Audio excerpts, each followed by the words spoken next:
Hey, what's up, everybody? How you doing? Episode number 402, Drink Until You podcast, the only podcast that lasts until the last drop. How the hell is your Sunday going? How the hell was your week? I hope everybody's okay. I hope you're safe out there. Watching a little bit of this Cowboys game, just started up. Last week was just so bad. It ended in a tie, or as I like to call it, we didn't lose. So, yeah, I'll kind of keep you updated as this game goes along here. I'm drinking my White Claw Surge, 8% alcohol by volume. I got my cranberry. Already took a little sip off the top, but let's go ahead and have our first drink on the episode. If you got them, drink them. Bottoms up. Cheers. Had to get up early this morning and do a couple of, maintenance things around the house. You got to water the foundation in the morning. You can't do it at night, they say, because all that water just sits there, overnight, which can cause like mold and rot and all kinds of stuff. So you want to do it early in the morning. So I did that. I got up super early, and I'm still it's 8 a.m. and I'm still in my pajamas, and this pipe just bursts out of nowhere, and water just blasts me in the face. 8 a.m. in the morning. I mean, it's super cold, so I'm out there I would have loved to have been one of my neighbors this morning to watch me out there fumbling with trying to get my yard watered. But I did fix it. I kind of had to hammer down a pipe back into, what it came out of while the water's blasting out, which wasn't easy. It makes everything slippery, and so I'm hammering the pipe down, and then the handle, I guess because I'm hammering it, the handle to the spigot breaks off. So it's the pipe broke, I fixed it, put it back together, and now my handle's broken, and I can't turn the water on and off normally. I got to go inside and get a tool now. So it was just a whole bunch of fun, super early this morning. And that was after a late night last night. Staying up watching. Oh my God, dude, this weekend has just been epic. I saw there was a fight in the Dallas Stars Colorado Avalanche game. Bichsel, I forget the guy he fought, but dude, that's kind of a scary thought. Just Bichsel, it's the same thing they say for athletes in the off season. I mean, they all just get bigger and stronger and faster, and when it comes to Liam Bichsel, that's a super scary thought. He's already just a monster of a human, and just him getting just that much better. I actually have really high hopes for Bichsel on this team. It'll probably come down to it one day. We'll trade him, and I'll be upset. But I have high hopes. Not that I think he's going to be a Gretzky or a Crosby, or an Ovechkin. He's a D-man, but I think his potential is the sky's the limit for that guy. Obviously, he's just a big body out there. He's a bruiser, which is good. You always need that. It always seems like, you have a Zdeno Chara on the ice, and the other team always just kind of seems to come with a little bit more respect than usual with that big son of a bitch on the ice. Back in the day, he doesn't play anymore. But it's kind of the same with Bichsel. It's that's basically your warning. He's playing this game. Don't fuck around and do anything stupid. Play within the rules. I'm not saying don't play hard. But yeah, I have high hopes, man. Bichsel's already got the tough aspect to him, the toughness. And, I mean, if they can just work with him on D and even work with him on, taking shots at the goal, I think he could have a really solid career and be an impactful player. Like I said, I don't think he's going to ever be a Gretzky. But, I mean, there's a lot more to it, being an impactful player, like I just said, is huge. You can change the course of a game. So, yeah, he gets in a fight, Dallas versus Colorado. That was cool to see. I mean, he just whipped that whoever he was fighting. He just flung him around like a rag doll after, punching him a couple of times. It's like you could just see the strength of Bichsel just slinging this guy around while he's... And it's so hard, too, for the guy that's getting into it with him, because it's like, if Bichsel pulls you one way and his fist is coming the other way, I mean, you're running smack into it, and that's can't feel good, you know? They were actually talking about it last night at the big UFC event, how it was the last time they were there. Obviously, it was in Vegas. It was so hot, everybody's complaining. You know, you got all these guys in these suits, and, you know, these are bigger, muscular guys. I mean, more muscle just equals more heat, you know? So these guys are just sweating their ass off. So last night, they're at the big UFC event, and they're like, I'm cold. Is anybody else cold? And Joe Rogan's like, oh, yeah, it's because they have the ice underneath us, you know, for the Vegas Golden Knights. I guess that's where they're playing, too, the same place they host the UFC event. I don't even remember what place it was. But yeah, now they're all complaining about being cold because they're sitting basically on top of ice, and you got to keep the room a certain temperature so that ice doesn't melt. So now they're all cold, but I think they'd prefer the cold. But yeah, dude, that was a great event, dude. Watched some of the prelims.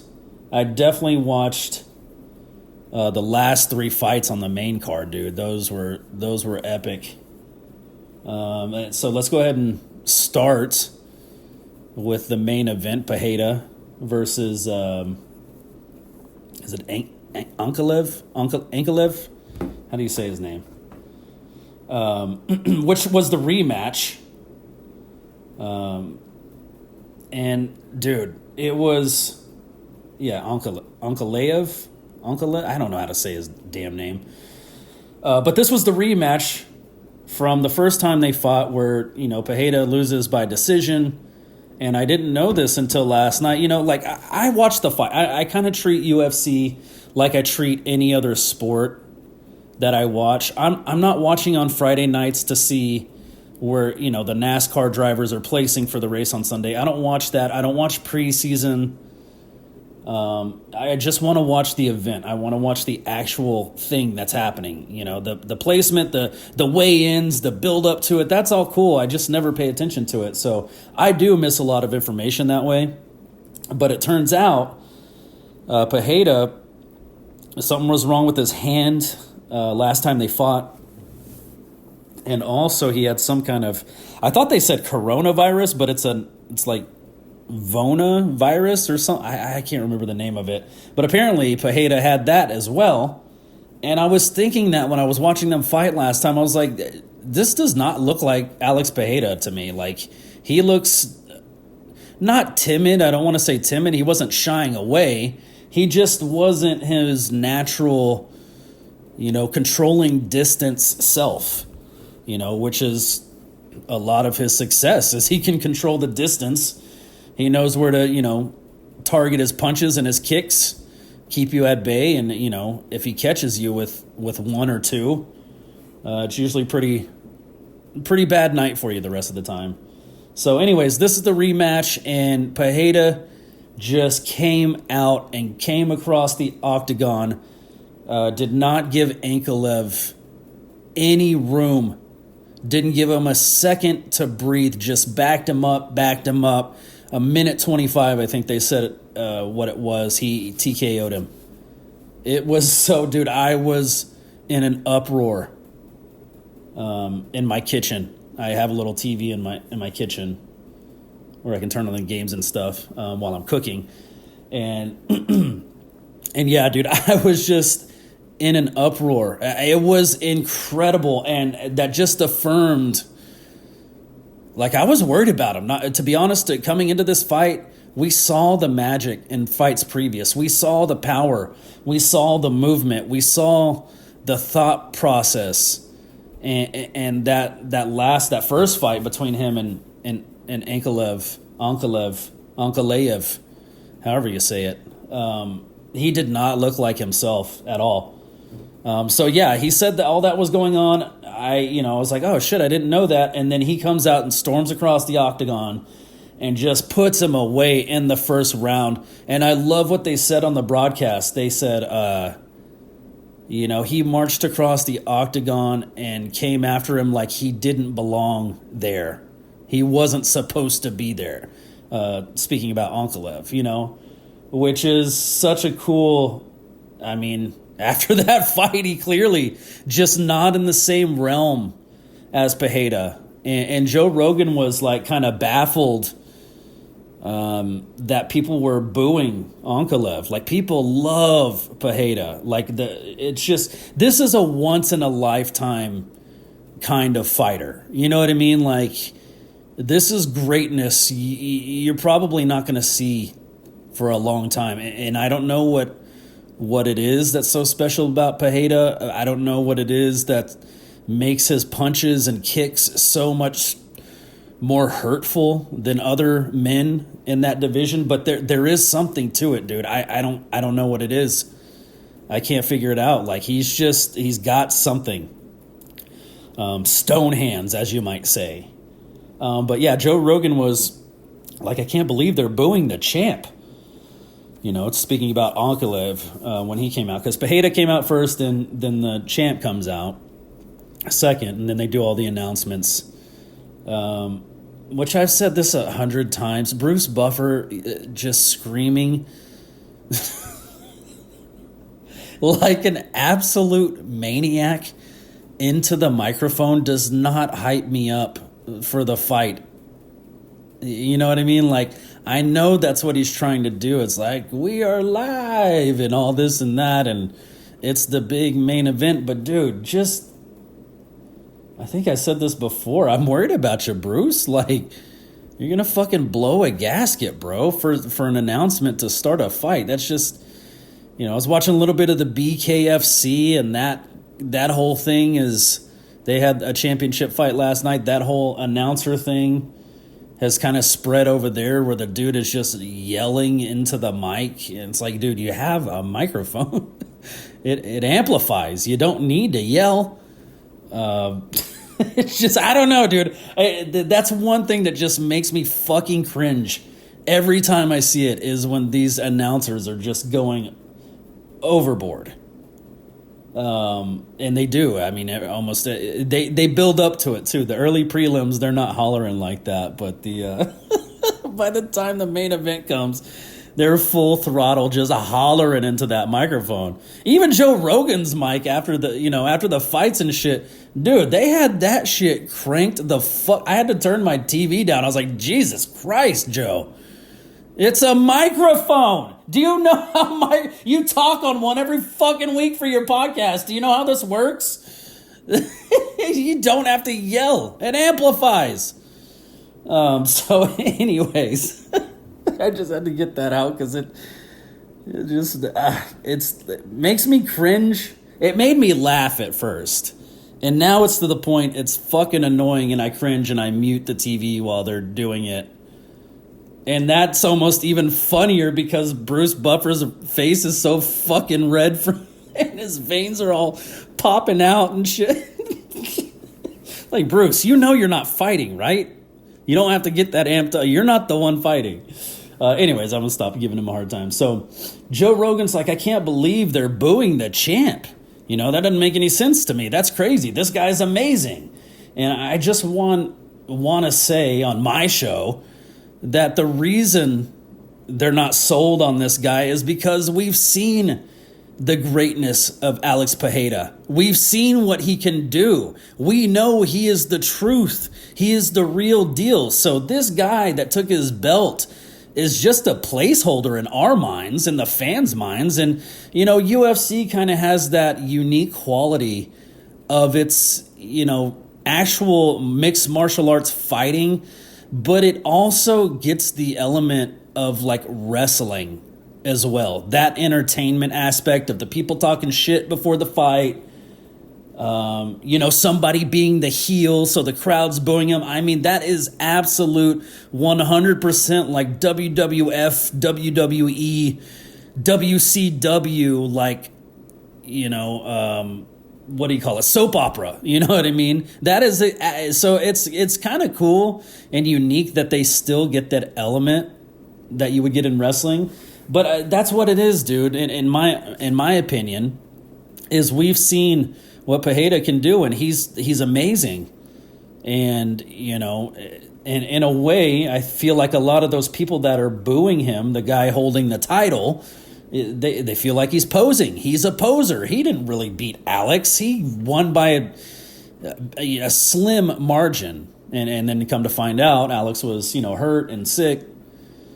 And, dude, he just came across that ring and just clobbered him, dude. That's a champion right there. And that's why people go so nuts for him and will boo anybody else in his path, is because we want to believe in that legend. We're watching it unfold every time he fights. We're watching the legend grow every time he touches somebody with the left hook and their eyes just roll into the back. We've never seen anything like it. We don't want to see Ankalaev lay on somebody for, 15 minutes, 5, 10, 15, 20 minutes. Wait, 25 minutes. What is it? 5, 10, 15, 20, 20. Yeah, 25 minutes. We don't want to see that guy lay on top of somebody. Not to say that's, it's against the rules. It's not, I heard somebody classify it very well. And it was during the, Jesus Christ, I'm definitely going to butcher his name. Davalishvili. It was during that fight. They called him a wet blanket. He set the record for number of takedown attempts in a UFC fight or some shit like that. And somebody's like, yeah, that's the UFC's got to get away from this wet blanket, fighting. It's not exciting. I get the strategy. You can wear a guy down, and I do love that aspect of it. But it's just, yeah, man, that's where, some fights during UFC last night, I was switching over to BKFC, which I just found this out too, that Conor McGregor is a part owner in that. I didn't know that until recently. And then I saw him at the event last night. But that's why I switch over to BKFC, is they're allowed to grapple a little bit. But, and do that dirty boxing kind of stuff. But, any takedowns, that shit doesn't happen. They're not getting in leg locks and shit, which is way more exciting, If I have a choice between UFC, and if anybody in the UFC organization is listening to this is just my honest opinion. I'm not saying I don't like UFC, but if I flip over to UFC and I see two guys on the ground grappling for position, and then I switch over to BKFC and they're just on the feet punching each other like that, I'm going to watch the guys on the feet. It's just more exciting. You know what I mean? So there were a few fights last night that I did miss in the UFC because I switched over to BKFC because it was just a better fight, And I know they're not all going to be bangers. But, yeah, congratulations. This next drink is for Pajeda. Back on top. I know he wants to move to heavyweight. Dana White seems resistant to it. I don't know what's going to happen, but that's what the fans love. That's why we're booing the other guy, is because we know we've seen it now. We've seen what greatness is. We've seen, don't you just want to believe that Pajeda has otherworldly power, which it seems like, nobody's proved it wrong to this point, but it just seems like he's, as silly as it sounds to say, he's built different. You know what I mean? It's fucking incredible. So anyway, congratulations to the champ, and this next drink's for you. Cheers, everybody. All right, next up, we're gonna do something I haven't done in a long time. I'm gonna shout out my listeners around the world. I used to go through and learn how to say cheers in every language, because it is different. It's literally around the world. It's incredible. But I did not do that this time. I don't know how to say cheers, so I'm just going to give you a good old-fashioned American cheers for listening, for downloading, for supporting. I appreciate you all. So first off, of course, my top dog, United States, my biggest killer. Almost half of my downloads come from the United States, so I can give a good old-fashioned American cheers to you guys. I appreciate you listening near and far. I could break it down further, should I? Let's do top 3 in the U.S., then we'll toast to them. Virginia, California, and my home state of Texas. Thank you guys for listening. I really appreciate it. Cheers. All right, next up, and we're just doing worldly now. That was a breakdown of the U.S. Second place is Brazil. I know who I hope is downloading my episodes. Amanda Hebus, what's up, girl? I love you, babe. Third place is the United Kingdom. Fourth place, India. Fifth place, Mexico. And then it starts to get crazy. Sixth place, Indonesia. Seventh place, Vietnam.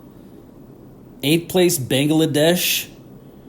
Ninth place, Ecuador. 10th place, Argentina. I fucking love it. So near and far worldwide, thank you guys for listening. I really appreciate it. It's just so cool to, I haven't been on this in so long to see where you guys are actually downloading from. And it's just kind of like, it blows my mind every time. For the longest time, I believe, they don't like me in Canada anymore. What's the deal with that? Canada, 0 fucking listens. That's great.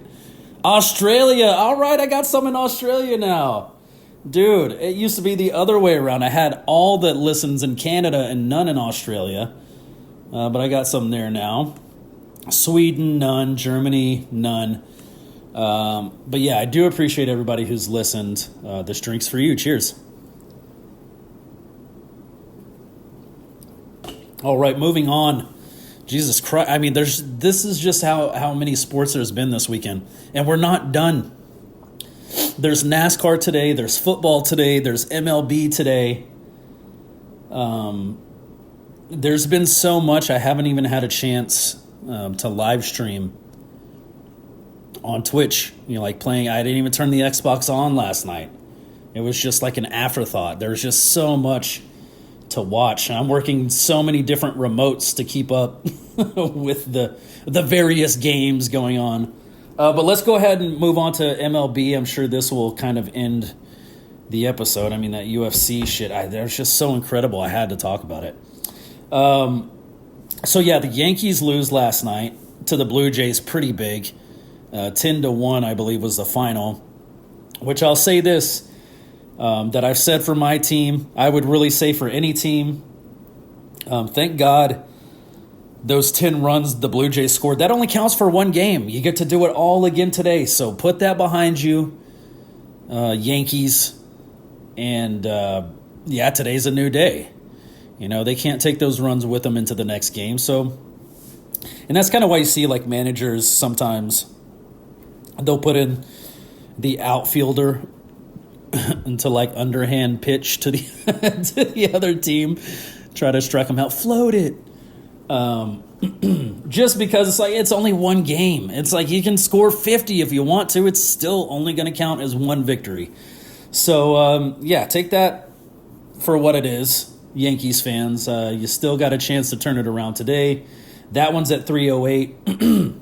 Tigers and the Mariners. I got to say, dude, I'm really torn on this one. I've been rooting for the Tigers majority of the season, but I've picked up some Mariners games at some points in the season, and I love their atmosphere. I love their home crowd. I love the Trident. That's such nobody else in the league gets to do that, just you guys. So I'm kind of torn. And from the start yesterday, the Mariners just looked like they weren't gonna be pushed around. Detroit fights back. Ends up winning that one 3-2, so Detroit's up in that series. Super happy for them. That young pitcher, dude. Who was the young guy? I think he was for the Mariners. What's his name? Let's see here. Players, stats, batting, pitching. Melton. For the Tigers, dude. He's like 24 years old. I mean, Mariners scored 2 runs off of him, but that was it. I mean, that's pretty damn impressive, to be honest. Like, to be that young, it kind of reminds me of the Derek Holland, thing in the playoffs. When he was our starting pitcher, I think that was 2011.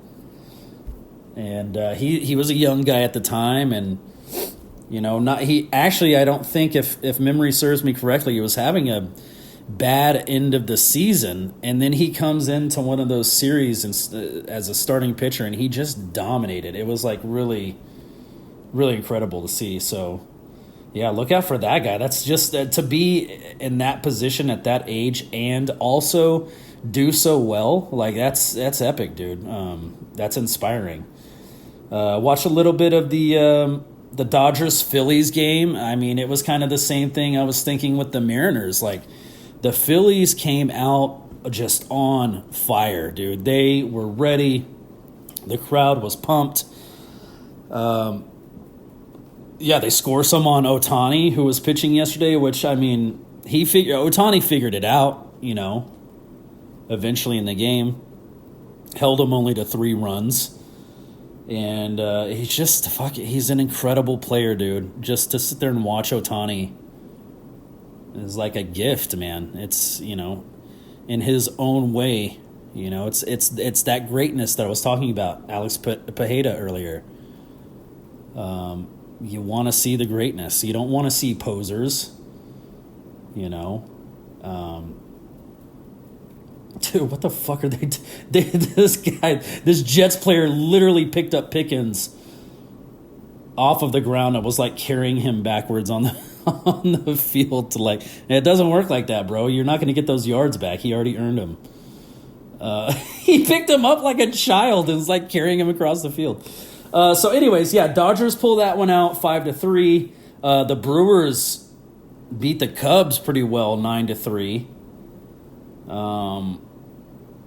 Yeah, dude, I hadn't even. And seasons past, I picked the Brewers, and I think they're gonna do something this season. I think the past 2 seasons actually. I think they're gonna do something this season, and it just I don't know, but that's a good start. You gotta win the games, right? You gotta win. Even the easier ones, 9-3. You gotta take those victories too. You got to win the hard games, but you got to win the easy ones, too. I'm not saying it was easy. I mean, it's playoff baseball. But, yeah, that's a little around the MLB. They are playing today. Let's see. Yankees today at 3. Tigers, Mariners today at 7. And then tomorrow's Dodgers, Phillies, Cubs, Brewers. But, yeah, dude, just tons. Like I said, I still got racing today. Hopefully this Cowboys game doesn't end in a tie. Who's the guy on the broadcast for this Cowboys? I recognize his voice. God, I wish I knew his name. It's like they didn't even brush his fucking hair before he got in front of the camera. I mean, he's wearing a nice suit. His hair just looks disheveled as fuck. It's weird. It's like, dude, don't they have people for that, like to touch up makeup and like fix their hair again? This dude looks like he rolled out of bed in a suit and sat down with a microphone and just started broadcasting for the Cowboys game. He sleeps in the stadium now. Oh, Jesus. But yeah, I mean, talk about professionalism.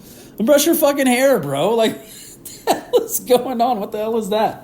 Even if it's fake hair, I mean, it looks like thinner hair, so it might be a toupee. You can brush a toupee, can't you? Like natural hair. Isn't that the idea? It's supposed to be like real hair. It's just not.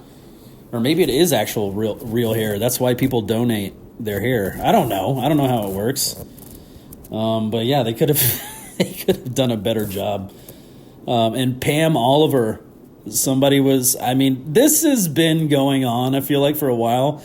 People always clip videos of Pam Oliver, and she always kind of sounds drunk. You know what I mean? While she's on the sideline interviewing these players, which is comical / if it is true, kind of sad. You shouldn't have to get drunk to do your job, should you? I mean, you never know what people are going through in their personal life. Who knows? She could be going through a divorce or who knows? So I shouldn't sit here and judge her, but I mean, like, it kind of sounds like she sloshed some of the time. I'm going to be honest. So yeah, game's tied 3-3, second quarter. Those Cowboys jerseys are dope. I'll say that much. I don't know if we can beat the Jets, but we'll see. But anyways, that's going to do it for me.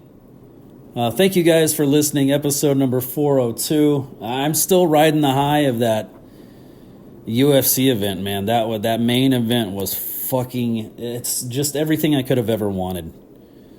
You know, to see that guy Fajeda just do that and come out and show that he was going through some shit last time, and the dude still barely beat him. You know. But yeah, real quick on Roundtree, dude. I really love Roundtree Jr. I really do. But he reminds me a lot when I used to watch, UFC early on, but I used to watch King of the Cage, which you might be surprised to know, King of the Cage is actually still in production. They're still doing fights. It's kind of amazing. I didn't think they would be a business. You would figure a bigger company like UFC would kind of put them out of business over the years, but no, King of the Cage is still around. But the reason I bring up King of the Cage is there's a guy named Marvin the Beastman Eastman. And he, I watched several fights of his on King of the Cage, and him and Roundtree, I mean, damn near have identical physiques. You know what I mean? And Marvin the Beastman Eastman, always the same thing that keeps happening to Roundtree. He would gas out near the end of the fight, and then that kind of leaves you open for the other guy to tee off on you, and you're probably going to lose the fight. Roundtree Jr. gets knocked out last night. But what I really wish he would do, I mean, just looking at Roundtree Jr. Walk into the ring, like his lats got like fucking even more huge than they were. Like, it's just insane. It's like, yeah, but you got to carry all that muscle you're packing onto yourself. Don't get me wrong. He looks fucking phenomenal. Like, if I could get into shape like that, I absolutely would. He looks great, but there's a difference between looking great and being able to go rounds, and that would be my only critique on him is I wish he would drop some of the muscle, lean out, and that would fix a lot of his stamina problems, like, pretty easily. Don't stop working out like a bodybuilder. You know what I mean? And I love Roundtree. Like, I'm not saying this to talk shit on him. I actually love the guy, and I want to see him do well. In the first 2 rounds, he does pretty well, but that third round, I mean, he's breathing heavy. He's carrying around that weight. He starts getting teed off on. He starts getting cut open. I mean, it's happened the last couple of fights for him. So yeah, that would be my wish for him. Thin out. I've talked about this a million times before. Sometimes the dad bod will win the fight. You know what I mean? It's like they don't have to carry around all that excess. So anyways, great events. I hope you all have a great rest of your weekend. I will talk to you next week. Let's go ahead and finish these off. Cheers. And as always, don't drink and drive. Treat yourself to an Uber. Treat yourself to a Lyft. Treat yourself to a DoorDash. Treat yourself to a Waymo. I will talk to you all next week. I love you all. Bye.